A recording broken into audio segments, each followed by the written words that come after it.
नमस्कार। जीव विज्ञान के इस लेक्चर में आपका स्वागत है। आज हमारी चर्चा का जो मूल विषय है वह है पारिस्थितिकी या पर्यावरण। तो आज के हम इस लेक्चर में पारिस्थितिकी यानी इकोलॉजी पर बात करेंगे। जैसा कि आपको पता है, हमने शुरुआत में कहा था कि पारिस्थिति या इकोलॉजी एक बहुत महत्वपूर्ण भाग होती है, उपशाखा होती है जीव विज्ञान की। तो जीव विज्ञान में जीव विज्ञान और पारिस्थिति का अपने आप में बहुत ही महत्वपूर्ण रिश्ता होता है। क्योंकि आप पढ़ेंगे अलग से, जब हम पर्यावरण पढ़ेंगे तो आप तब भी देखेंगे आपके हम इकोलॉजी पढ़ रहे हैं, तो ये अलग से एक सब्जेक्ट तो इसको बना दिया गया है ताकि संवेदनशीलता ज्यादा हो, इस पर मुख्य मुद्दा हो ये। क्योंकि ये आज जिस तरीके से चुनौतियां हम देख रहे हैं इकोलॉजी के सामने, उस तरीके से ये महत्वपूर्ण है कि इसको एक उपशाखा के रूप में नहीं, इसको एक महत्वपूर्ण शाखा के रूप में पढ़ा जाए। तो इसलिए हम पढ़ते हैं। लेकिन अगर हम बात करें तो जीव विज्ञान की इकोलॉजी एक मुख्य शाखा है। इसके तक हमने जब भूगोल पढ़ा था तो हमने देखा था भूगोल की भी मुख्य शाखा है इकोलॉजी। क्योंकि आप देखते हैं जो पर्यावरण है, अंततः भाग तो भूगोल का ही है ना। और जो पर्यावरण में जो जीव है, जो जीवों से संबंधित अध्ययन है, आखिरकार मुख्य भाग तो जीव विज्ञान का है। इस तरीके से कुल मिला के इकोलॉजी अपने आप में एक अंतर संबंधित विषय है, जीव विज्ञान और भूगोल से संबंधित। तो कुल मिला के बात ये कहना चाहता हूँ कि जो जीए के सब्जेक्ट होती हैं अपने आप में अंतर संबंध इनमें होता है, इंटीग्रेटेड होते हैं एक दूसरे से। जैसे कि आपने यहाँ पे देखा, भूगोल, जीव विज्ञान, इकोलॉजी एक दूसरे से जुड़े हुए महसूस हो रहे हैं। इस तरीके से आप देखेंगे, आप इतिहास पढ़ते हैं तो इसमें भूगोल भी आपको जुड़ा हुआ मिलेगा, क्योंकि इतिहास की घटनाएं आखिरकार हुई तो भूगोल पे है। उसमें भूगोल के कारक भी बहुत महत्वपूर्ण थे। इसके तरीके इसके अलावा राजनीतिक शास्त्र के बहुत सारे सिद्धांत महत्वपूर्ण हो जाते हैं, अर्थव्यवस्था महत्वपूर्ण हो जाती है। तो आप देखेंगे सारे सब्जेक्ट है, क्योंकि अंततः जो भी हुआ अर्थ के लिए ही तो हुआ है ना। जो भी युद्ध हुए, जो भी राज्य आए, जो भी नए राजा आए, एटसेट्रा, जो भी। तो ये कुल मिला के सारे विषय एक दूसरे से अंतर संबंधित होते हैं। अगर आप इसको अलग अलग चश्मे से देखते हैं सारे विषयों को, तो ये आपके गलत पढ़ने का नजरिया होगा। सभी विषय एक दूसरे से पूरी तरह से अंतर संबंधित होते हैं। यही आज का समझाने का प्रयास किया गया है। आइए सीधे विषय पर चलते हैं। इकोलॉजी, इसको हिंदी में बोला जाता है पारिस्थितिकी। पारिस्थितिकी, इसको हिंदी में बोला जाता है पारिस्थितिकी। पारिस्थितिकी। तो इस तरीके से आप देखेंगे, इसको और अच्छे से लिख देते हैं ताकि आपको ये शब्द समझ में आ जाए, क्योंकि शब्द वैसे भी कठिन है। तो पारिस्थितिकी इसको बोलते हैं हिंदी में, ठीक है। तो ये पारिस्थितिकी, आइए इसके बारे में चर्चा करते हैं। तो पारिस्थितिकी क्या है? ये जीव विज्ञान की एक शाखा है। ये जीव विज्ञान की एक महत्वपूर्ण शाखा है जिसमें जीव समुदायों तथा उनके वातावरण के मध्य पारस्परिक संबंधों का अध्ययन किया जाता है। तो इसमें जीव समुदाय और उनके वातावरण, इनके मध्य में जो इसके बीच में अध्ययन किया जाता है। तो इस तरीके से आप देखेंगे तो पारिस्थितिकी एक महत्वपूर्ण सब्जेक्ट है, ठीक है। इसमें जैसा कि हम जानते हैं, जीव और वातावरण के बीच में एक सक्रिय संबंध होता है। तो इसी संबंध को हम देखेंगे। और इसके अलावा पारिस्थितिकी शब्द की अगर हम बात करें तो ऐसा माना जाता है, तो जो पारिस्थितिकी शब्द का सबसे पहले जो प्रयोग किया गया था 1865 में रेटर ने किया था। एक रेटर नाम के वैज्ञानिक थे, इन्होंने इस शब्द का प्रयोग किया था। आगे चल के अर्नेस्ट हैकल, बहुत महत्वपूर्ण पर्यावरणविद हैं अर्नेस्ट हैकल, इन्होंने पारिस्थितिकी शब्द का प्रयोग एक अलग शब्द के रूप में किया। ये शब्द था OIKOLOGIE, इस शब्द के रूप में किया, इसकी व्याख्या की। और ये शब्द जो है, ये ग्रीक भाषा के दो शब्दों से मिलकर बना होता है, जिसमें पहले का मतलब होता है हाउस या लिविंग स्पेस, घर या आवास। जो ओइकोस का मतलब होता है, जो लोगोस होता है, इसका मतलब होता है साइंस और अध्ययन। तो इस तरीके से दो शब्दों से मिलकर बना है। तो अर्नेस्ट हैकल ने इसके बारे में और कुछ बात कही है। अर्नेस्ट हैकल के अनुसार 1869 में इन्होंने ये कहा था कि जीवधारियों के कार्बनिक और अकार्बनिक वातावरण और पारस्परिक संबंधों के अध्ययन को पारिस्थितिकी अथवा पारिस्थितिकी विज्ञान कहते हैं। तो इन्होंने पारिस्थितिकी की परिभाषा दी है, जो अब तक की सबसे मान्य परिभाषा है। इनके अनुसार जीवधारियों के कार्बनिक, अकार्बनिक वातावरण और इसके अलावा पारस्परिक वातावरण से पारस्परिक संबंधों के अध्ययन को ही पारिस्थितिकी कहते हैं और इसके अध्ययन को पारिस्थितिक विज्ञान कहते हैं, यानी इकोलॉजी, इसको पारिस्थितिक विज्ञान कहते हैं, इको साइंस कहते हैं। ठीक है, इस तरीके से अर्नेस्ट हैकेल ने इसकी परिभाषा दी इकोलॉजी की। इसके अलावा यूजीन ओडम ने भी इसकी परिभाषा दी है। ये भी एक महत्वपूर्ण व्यक्ति हैं जो एग्जाम में बन चुके हैं इनसे प्रश्न। ओडम, इन्होंने 1963 में परिभाषा दी थी, पारिस्थितिकी प्रकृति की संरचना और प्रक्रिया का अध्ययन है। तो इस तरीके से आप देखेंगे पारिस्थितिकी पर सबने अलग अलग परिभाषाएं दी। अगर पारिस्थितिकी को हम समझें तो आप देखेंगे किस तरीके से पारिस्थितिकी जुड़ा हुआ है हम सब से। ये जंतु हो गए, ये मिट्टी हो गया, ये वनस्पति हो गया, तो इन सब की अंतर संबंधित क्रिया ही पारिस्थितिकी कहलाती है। आप देखेंगे इसका इफेक्ट पड़ता है, इसका इफेक्ट पर इस पर पड़ता है, जंतु का इफेक्ट जलवायु पर पड़ता है और जलवायु का जंतुओं पर, मिट्टी का इफेक्ट जंतुओं पर पड़ता है, जंतुओं का मिट्टी पर। इस तरीके से ये सारी चीजें अपने आप में जुड़ी हुई हैं एक दूसरे से, परोक्ष रूप से, प्रत्यक्ष रूप से भी जुड़ी हुई हैं और परोक्ष रूप से भी जुड़ी हुई हैं, परोक्ष रूप से भी जुड़ी हुई हैं। तो इस तरीके से ये समस्त चीजें अपने आप में एक दूसरे से बहुत ज्यादा रिलेटिव हैं। कभी आप भी फील करेंगे कि देखेंगे आप क्या आप इस पारिस्थितिकी का भाग हैं, जो आपके आसपास का वातावरण है, तो उसमें आप कितना अंदर तक जुड़े हुए हैं कि वहां की आपको तापमान, वहां की वायु, आप बोलते हैं जब आप नई जलवायु में जाते हैं तो आप बोलते हैं अच्छा नहीं लग रहा है। तो ये अच्छा नहीं लग रहा है जो शब्द है ना, यही शब्द ही दर्शाता है कि आप अपनी जलवायु से कितने ज्यादा जुड़ चुके हैं। तो यही सब बहुत ज्यादा महत्वपूर्ण चीजें हैं। ठीक है, तो इकोलॉजी कुल मिला के वर्तमान समय में पारिस्थितिकी जो है व्यापक आयाम प्रदान कर दिया गया है। पहले पारिस्थितिकी को ऐसे माना जाता था, सिर्फ जंतुओं से माना जाता था, इसके अंदर जंतु वनस्पति का अध्ययन किया जाता था। लेकिन अब मानव समाज, इसके भौतिक पर्यावरण की क्रियाविधियों और अन्य चीजों का भी अध्ययन किया जाता है। तो अब जो पारिस्थितिकी का अध्ययन है ये बहुत ज्यादा बढ़ गया है। ठीक है, तो एक शब्द यहाँ पे मिलता है पारिस्थितिकी तंत्र। तो ये क्या है? इकोसिस्टम। इकोसिस्टम इंग्लिश में बोलते हैं इसको, पारिस्थितिकी तंत्र बोलते हैं। ये शब्द बहुत महत्वपूर्ण है। ये 1935 में एजी टांसले नाम के एक वैज्ञानिक थे। ये सब बहुत महत्वपूर्ण शब्द हैं जो आपको इकोलॉजी पढ़ते समय इनके नाम पता होने चाहिए इन वैज्ञानिकों के। एजी टांसले द्वारा सर्वप्रथम पारिस्थितिक तंत्र की संकल्पना प्रस्तावित की गई थी। इनके अनुसार पारिस्थितिक तंत्र भौतिक तंत्र का एक विशेष प्रकार होता है। इन्होंने कहा था भौतिक तंत्र का जिसकी रचना अजैविक और जैविक घटकों से होती है। तो ये भौतिक तंत्र का प्रकार है जिसकी रचना किससे होती है? अजैविक और जैविक घटकों से इसकी रचना होती है। तो इस तरीके से इन्होंने कहा था। इनके अनुसार पारिस्थितिक तंत्र खुला तंत्र होता है। यह आकार में भिन्न भिन्न होता है। उदाहरण के तौर पे आप देख सकते हैं पानी की बूंद भी पारिस्थितिक तंत्र हो सकता है और एक महासागर का भी पारिस्थितिक तंत्र हो सकता है। आप देखेंगे अगर बात है इस तरीके से अगर हम करेंगे तो ये पूरी पृथ्वी ही एक अपने आप में एक पारिस्थितिक तंत्र है, एक इकोसिस्टम है। तो इसके पारिस्थितिक तंत्र अलग अलग होते हैं। ठीक है, तो इस तरीके से उन्होंने एजी टांसले साहब ने इसके बारे में विचारधारा थी, इसकी परिभाषा दी थी। तो ये सब महत्वपूर्ण है। ठीक है, तो पारिस्थितिक तंत्र जो होता है ये प्रकृति के कार्यात्मक इकाई के रूप में जानी जाती है। प्रकृति की कार्यात्मक इकाई, फंक्शनल यूनिट के रूप में जानी जाती है, कार्यात्मक इकाई। ठीक है, तो ये आप सब याद रखेंगे। चलिए आगे बात करते हैं,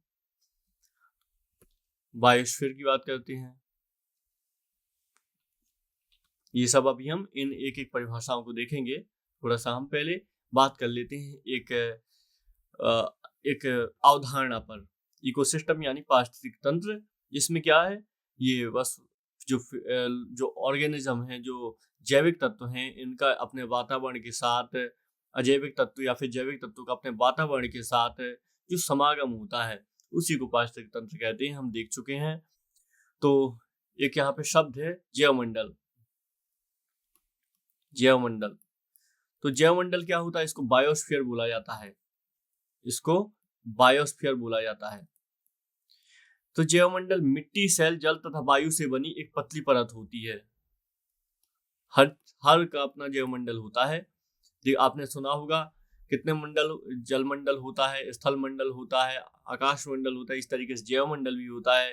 तो जैव मंडल मिट्टी, सेल और जल तथा वायु, मतलब कुल मिला के जो अजैविक तत्व हैं आसपास इनकी उपस्थिति बहुत आवश्यक होती है, से बनी एक पतली परत होती है जो पृथ्वी के चतुर्दिश आवरण मंडल के रूप में व्याप्त सबसे बड़ा पारिस्थितिक तंत्र होती है। तो जैव मंडल क्या है?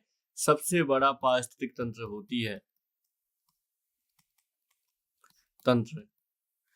इसके साथ क्या किया जाता है? जीवित जीव संबंधित होते हैं, जो लिविंग ऑर्गेनिज्म होते हैं, तो ये इससे संबंधित होते हैं, ठीक है। तथा यह मंडल जीवों का भरण पोषण करता है। इस प्रकार जीव मंडल एक आधारभूत ग्रहीय तंत्र होता है जिसके जैविक एवं अजैविक दो संगठक होते हैं। बायोस्फीयर के दो संगठक होते हैं, एक जैविक एक अजैविक। इसमें जैविक में पशु पक्षी इंसान सब लोग रहते हैं।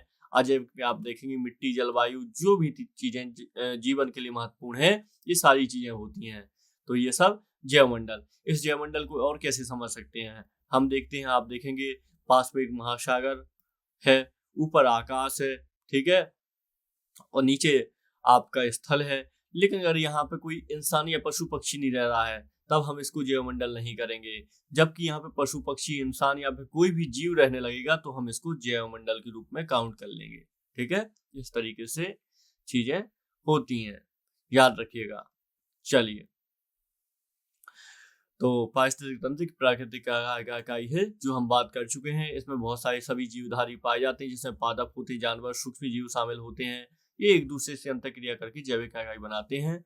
कुछ विशेषताएं देख लेते हैं हम जो पारिस्थितिक तंत्र से संबंधित हैं। ये पारिस्थितिक तंत्र जीव मंडल में एक सुनिश्चित क्षेत्र धारण करता है। जीव मंडल में, जैव मंडल में सुनिश्चित क्षेत्र धारण करता है। एक कार्यशील क्षेत्रीय इकाई होता है पारिस्थितिक तंत्र, क्षेत्र इकाई होता है। इसकी रचना 3 मूल संगठनों से होती है। मूल संगठनों से होती है, ये ऊर्जा संगठक होते हैं। इसका पहला, इसके जो संगठक होते हैं पारिस्थितिक तंत्र के, ये कौन कौन से होते हैं? जैविक संगठक होते हैं, इसको बायोम कहा जाता है। जो जैविक संगठक होते हैं इनको बायोम कहा जाता है। और तीसरा होते हैं अजैविक संगठक, इसको भौतिक संगठक भी कहते हैं, ठीक है। तो ये सब आप याद रखेंगे। इसके अलावा इसकी विशेषता, अन्य विशेषता है, खुला तंत्र होता है पारिस्थितिक तंत्र, जहां पे क्रिया कर सकते हैं जो जैविक अजैविक तत्व होते हैं, ठीक है। इसमें प्राकृतिक संसाधन भी होते हैं, इसकी अपनी उत्पादकता होती है, और समय इकाई के संदर्भ में पर्यवेक्षण किया जाता है पारिस्थितिक तंत्र का, ठीक है। तो ये सब चीजें याद रखेंगे हम। चलिए, पारिस्थितिक तंत्र खुला तंत्र होता है, इसलिए इसमें क्या होता है? ऊर्जा तथा पदार्थों का लगातार इनपुट आउटपुट होता रहता है, निवेश होता रहता है और बाहर निकलते रहते हैं। ये ध्यातव्य, बंद तंत्र में ये क्रियाएं नहीं होती हैं। तो बंद तंत्र में सारी क्रियाएं नहीं होती हैं, इसमें निवेश और बहिर्गमन भी होता रहता है ऊर्जा का, क्योंकि ये खुला तंत्र होता है, ठीक है। तो ये पारिस्थितिक तंत्र से संबंधित हमने कुछ बातें देखी। बायोम के बारे में हमने देखा, जैविक तत्वों का जो अपना एक इकोसिस्टम होता है, जैसे ट्रॉपिकल, रेन फॉरेस्ट, डिजर्ट, इसको ऐसे भी समझ सकते हैं। उदाहरण के तौर पे आप देखते हैं विषुवत के पास, तो यहाँ पे एक अलग ही बायोम पाया जाता है। यहाँ पे आप देखेंगे सदाबहार वृक्ष पाए जाते हैं, बड़े बड़े वन पाए जाते हैं, यहाँ पे जैव विविधता सघन होती है। तो इस तरीके से ये क्या होता है? एक बायोम होता है। तो ये भी एक पर्यावरण से जुड़ी हुई शब्दावली है। ये लार्ज जियोग्राफिक रीजन, और इसमें जो अपने एक स्पेशल क्लाइमेट के साथ और प्लांट और एनिमल कम्युनिटी जिसके साथ होता है, इसको बायोम कहा जाता है, ठीक है। तो याद रखेंगे। पारितंत्र के घटक देख लेते हैं कुछ जो बहुत ज्यादा महत्वपूर्ण है। घटक इसके देख लेते हैं हम। तो इसके घटक हो जाएंगे, तो किसी भी क्षेत्र के सभी जीवधारी जैविक वातावरण में उपस्थित अजैविक घटक संयुक्त रूप से पारितंत्र का निर्माण करते हैं। हम बात कर चुके हैं, पारितंत्र जो होता है जैविक व अजैविक घटकों से मिलकर एक बड़ी रचना होती है। यानी इसमें जैविक घटक भी होते हैं, अजैविक, हम ये पहले ही बात कर चुके हैं। तो पारितंत्र जैविक व अजैविक घटकों से मिलकर एक रचना है। तो इसमें क्या होता है, इसकी विशेषताएं क्या होती हैं, इसके घटक क्या होते हैं? ये सुनिश्चित क्षेत्र हो गया, इसका एक कार्यशील इकाई खुला तंत्र हो गया, इसके कुछ प्राकृतिक संसाधन होते हैं, इनके बारे में हम बात कर चुके हैं, ठीक है। तो आइए इसके प्राकृतिक घटक देख लेते हैं हम। तो ये घटक की बात करते हैं, तो इसमें जैविक अजैविक, ये पहले अजैविक आप साइड इस तरफ कर लीजिए और इस तरफ जैविक घटक। तो जैविक घटक को पहले देख लेते हैं। तो जैविक घटक में आप देखेंगे तो इसमें उत्पादक, उपभोक्ता, इसमें अपघटक, ये इसमें तीन, ये तो मुख्य होते हैं, उत्पादक, उपभोक्ता और अपघटक। ये तो तीन जैविक घटक मुख्य घटक होते हैं।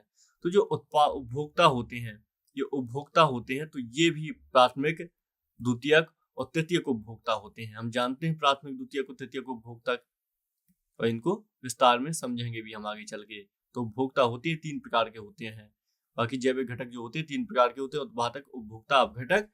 और जो उपभोक्ता होती है तीन प्रकार के होते हैं, प्राथमिक, द्वितीयक और तृतीयक। तो इस तरीके से याद रखेंगे। अजैविक घटक क्या होते हैं? अजैविक घटक तो आप देखेंगे अजैविक घटक दो प्रकार के होते हैं, भौतिक होते हैं और दूसरा होता है अकार्बनिक, और तीसरा होता है कार्बनिक। ठीक है, ये तीन प्रकार के घटक होते हैं। आप भौतिक घटक में देखेंगे प्रकाश, तापमान, आर्द्रता, ये सारे घटक होते हैं। वायुमंडलीय दाब, स्थलाकृति, वायु। जो अकार्बनिक घटक होते हैं इसमें जल हो जाएगा, मृदा हो जाएगा, वायुमंडलीय गैसें हो जाएंगी, खनिज हो जाएंगे, चट्टान हो जाएंगे। और कार्बनिक घटक में आप देखेंगे कार्बोहाइड्रेट हो जाएगा, प्रोटीन हो जाएगा, वसा हो जाएगा, ह्यूमस हो जाएगा जो मिट्टी में पाया जाता है, यूरिया हो जाएगा। तो ये सब आप देखते हैं जो घटक होते हैं किसी पाई तंत्र के होते हैं, जैविक और अजैविक घटकों के रूप में वर्गीकृत इनको किया जाता है। ठीक है, तो ये सब आप याद रखेंगे, ये आपके लिए बहुत ही महत्वपूर्ण ज्यादा जानकारी हो जाएगी। तो इसके की कॉन्सेप्ट टॉपिक के बारे में कहती है हैबिटाट एवं निशे, यानी हैबिटाट यानी आवास। जो आवास होता है जीव जंतु को उसको हैबिटाट कहा जाता है। और ये नीश भी इसी से संबंधित एक शब्दावली है, इसके बारे में हम पढ़ेंगे। ये niche encompass play in its habitat, interaction with other species and use of resources. तो इस तरीके से अभी हम नीश को अपने हिंदी में देखेंगे और इसको बेहतर तरीके से हम समझेंगे। ठीक है, बायोटिक अबायोटिक फैक्टर को हम देख चुके हैं, इसमें हम देख चुके हैं किस तरीके से जैविक और जैविक घटक होते हैं। तो क्या होता है, अतः जीवमंडल उपस्थित सभी संगठनों के समूह को जो पारस्परिक क्रिया में सम्मिलित होते हैं, यही पारिस्थितिक तंत्र का निर्माण करते हैं। हम देख चुके हैं अजैविक और जैविक घटक किस तरीके से क्रिया कर रहे हैं। जीव विभिन्न प्रकार के जैविक संगठनों द्वारा जीवमंडल का निर्माण करते हैं। तो आइए इनके एक जीव से जैवमंडल का जैविक संगठन का सही क्रम देख लेते हैं। ठीक है, तो आप देखेंगे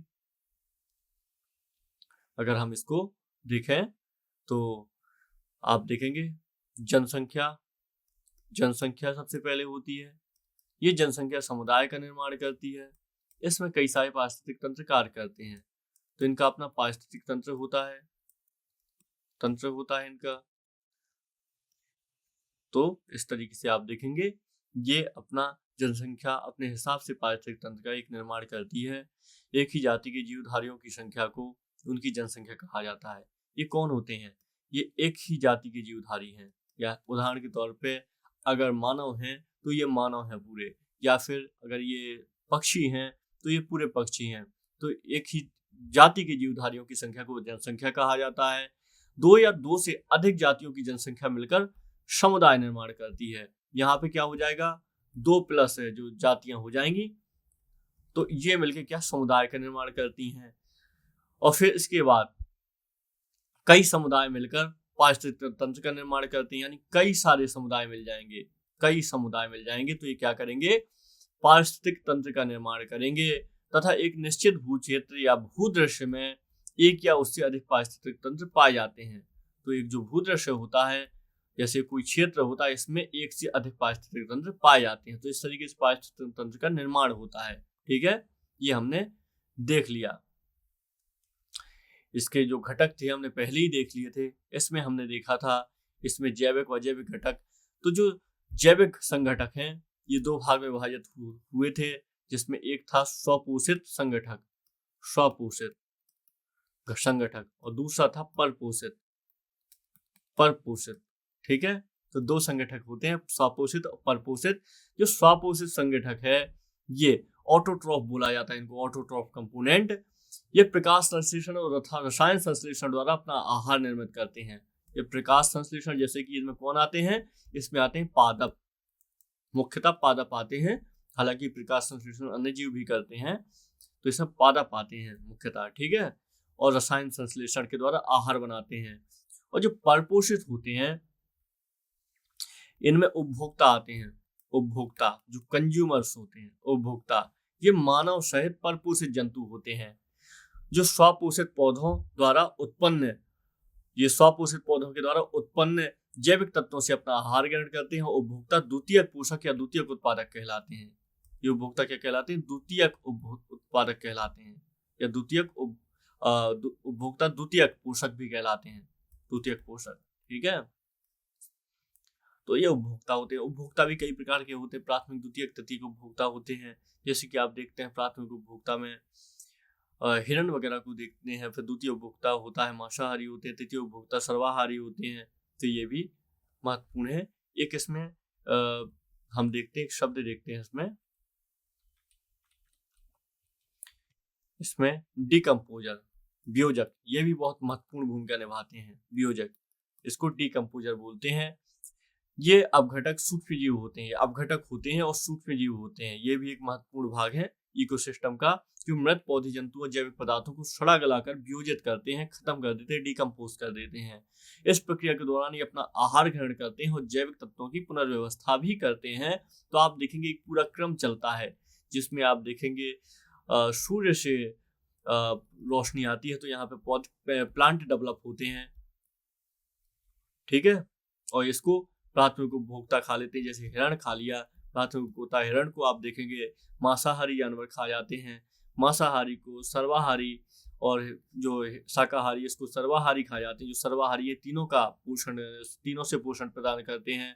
वो अंततः आप देखेंगे इसमें अपघटक भी होता है, जो अपघटक इन तीनों के शरीर का गलन करते हैं। तो इस तरीके से ये पूरा तंत्र तैयार होता है। इसके जो प्रकृति पारिस्थितिक तंत्र है, दो प्रमुख श्रेणियों में वर्गीकृत किया जा सकता है। इसमें एक स्थलीय तंत्र होता है, एक जलीय तंत्र, ठीक है। स्थलीय और जलीय दो तंत्र होते हैं।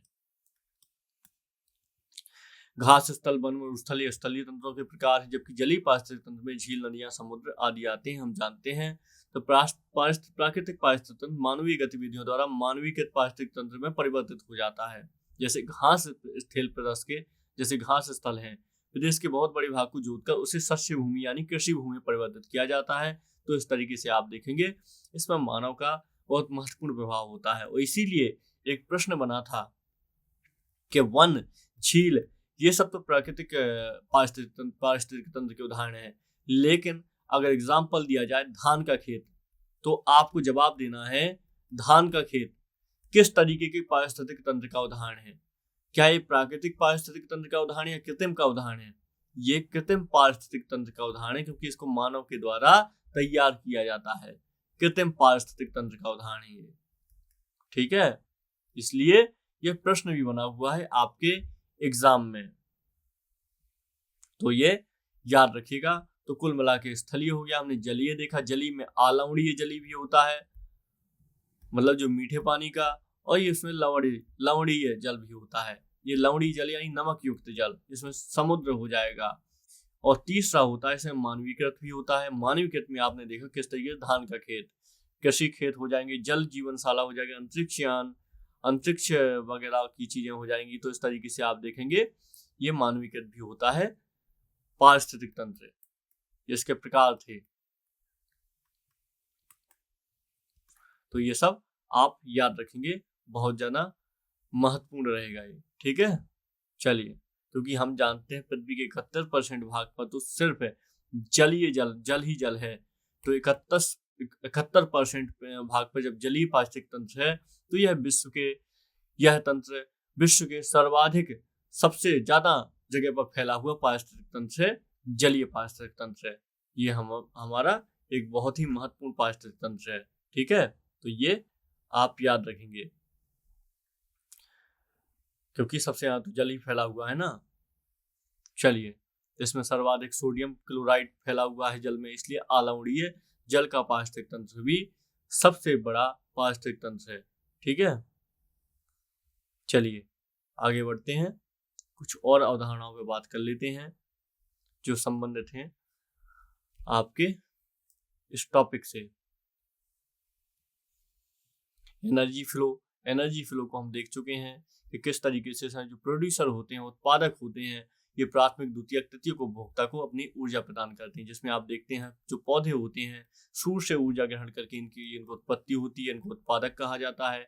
उत्पादक पोषण करते हैं प्राथमिक का हर्बीवोरस इसको कहा जाता है, शाकाहारी। फिर इसमें कार्निवोरस, हर्बीवोरस का उपभोग करते हैं कार्निवोरस, और कार्निवोरस और हर्बीवोरस इन दोनों का उपभोग करते हैं आप देखेंगे ओमनिवोरस होते हैं सर्वाहारी।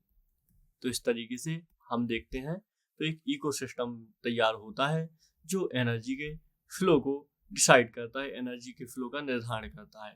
ठीक है, ये सब आप याद रखेंगे। ये पोषण के प्रकार, ये आपके वो ट्रॉफिक लेवल्स है, ये आपके पोषक के हिसाब से आपके वायोम है एक तरीके से, जो डिसाइड करते हैं कि कहाँ पे जैव विविधता कितनी होगी, कहाँ पे ज़्यादा होगी। फूड चेन, तो फूड चेन में हम देखते हैं हमें एक सारे जीव एक दूसरे पर पूरी तरीके से निर्भर होते हैं, जिसमें हमने देखा था किस तरीके से जो तृतीयक उपभोक्ता होते हैं प्राथमिक और द्वितीयक पर निर्भर होते हैं, प्राथमिक द्वितीयक और उत्पादक पर निर्भर होते हैं।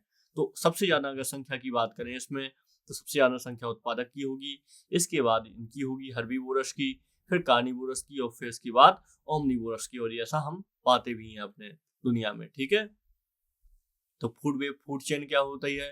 फूड चेन होती है एक दूसरे जीवों का एक दूसरे पर निर्भरता, जिसमें हम देखते हैं जो बाज होता है ये सर्वाहारी की तरह व्यवहार करता है। इस तरीके से इंसान सर्वाहारी की तरह व्यवहार करता है। अब घटक भी आते हैं इसमें, शाकाहारी मांसाहारी सब कुछ आते हैं। तो इस तरीके से एक फूड चेन तैयार होती है जो लगातार एक दूसरे से संबंधित होती है, और ये फूड चेन हमेशा गतिमान रहती है। तो इस तरीके से आप ये सब चीजें याद रखिएगा। हमने इकोसिस्टम से जुड़ी बहुत महत्वपूर्ण बातें की, और इसमें आगे चल के हम कुछ चुनौतियों के बारे में बात करेंगे जो इकोसिस्टम के संबंधित है, जिसमें हम देखेंगे जो आवास है, हैबिटाट है, इनकी समस्या है, वनाग्नि की समस्या है। लेकिन ये सब हम किस में पढ़ेंगे? जो पारिस्थितिक असंतुलन है इसको हम पढ़ेंगे जब हम इन्वायरमेंट का पार्ट पढ़ेंगे। इन्वायरमेंट के चैप्टर में हम इनको पढ़ेंगे इत्मीनान से, अच्छे तरीके से। यहाँ पे हम बस मुख्यतः हम महत्वपूर्ण बातों पर ही चर्चा करेंगे जो हमारी इकोसिस्टम से संबंधित थी। कंजर्वेशन एंड रिस्टोरेशन, इसका संरक्षण और इसका पुनः स्थापना, क्योंकि ये बहुत बड़ा मुद्दा है, इसलिए आज एनवायरनमेंट को एक अलग विषय के रूप में पढ़ा जाता है, क्योंकि एनवायरनमेंट का बहुत तेजी से क्षरण हुआ है, तो जिसके कारण बहुत ज़्यादा समस्या हुई हैं। ठीक है, तो ये हम पढ़ेंगे अगले एक लेक्चर में, एनवायरनमेंट से इकोलॉजी से संबंधित कुछ नई चीज़ों को। तो हमने देखा महासागरीय, हमने देखा कि किस तरीके से महासागरीय जलीय पर्याय इकोसिस्टम ये दुनिया का सबसे बड़ा सिस्टम है। तो इसको भी हमने देखा, और विभिन्न प्रकार के इकोसिस्टमों को हमने देखा। ह्यूमन इम्पैक्ट ऑन इकोसिस्टम, तो हम जानते हैं ह्यूमन इम्पैक्ट बहुत ज़्यादा हुआ है, इसमें असंतुलन हुआ है क्रिएट ह्यूमन इकोसिस्टम की वजह से, ह्यूमन इम्पैक्ट की वजह से। इसमें हम देखते हैं आवास की समाप्ति हुई है, और ये जो आवास की समाप्ति है ये सबसे मुख्य कारण माना जाता है किसी क्षेत्र में जैव विविधता खत्म होने का। आज आप देख रहे हैं लगातार जीव खत्म हो रहे हैं। आप ऐसी बहुत सारी प्रजातियों के बारे में जानते होंगे जो पहले हुआ करती थी लेकिन आज नहीं है। इसी तरीके से हम गौरैया को देखते हैं, गौरैया आपको अब नहीं दिखाई देती होगी क्योंकि इसकी आवास की समाप्ति हुई है, इसलिए इसकी प्रजाति ही समाप्त हुई। ऐसे देखते हैं आप भारत में चीतों की समाप्ति हुई थी, जिनको अभी अफ्रीका से लाया भी गया है ताकि वापस चीते बसाए जा सकें। तो इसमें सबसे बड़ा जो कारण होता है इसको आवास की समाप्ति माना जाता है। इसके अलावा वनाग्नि को माना जाता है और भी अन्य चीजों को माना जाता है, लेकिन सबसे बड़ा जो कारण है ये कारण है आवास की समाप्ति। इसको विभिन्न एग्जामों ने भी सबसे मुख्य कारण माना है किसी क्षेत्र में जीव विविधता की समाप्ति का। तो इस तरीके से आप देखते हैं लगातार कंजर्वेशन इफेक्ट किए जा रहे हैं, प्रयास किए जा रहे हैं। अंतर्राष्ट्रीय कम्युनिटी के द्वारा रियो कन्वेंशन आया था 1992 में। इसके अलावा पर्यावरण संरक्षण अधिनियम चलता है भारत में, पेरिस सम्मेलन चलता है, और भी बहुत सारे कन्वेंशन चल रहे हैं जो संबंधित हैं जैव विविधता से। ठीक है। तो 1992 का CBD ये रियो कन्वेंशन में हुआ था, कन्वेंशन ऑन बायोडाइवर्सिटी। तो ये बहुत ज्यादा महत्वपूर्ण था, ठीक है। तो आज हमने बहुत ही महत्वपूर्ण बात की इकोलॉजी पर। अगले किसी लेक्चर में बात करेंगे जो जैव विज्ञान से संबंधित होगा। मिलते हैं अगले लेक्चर में। नमस्कार।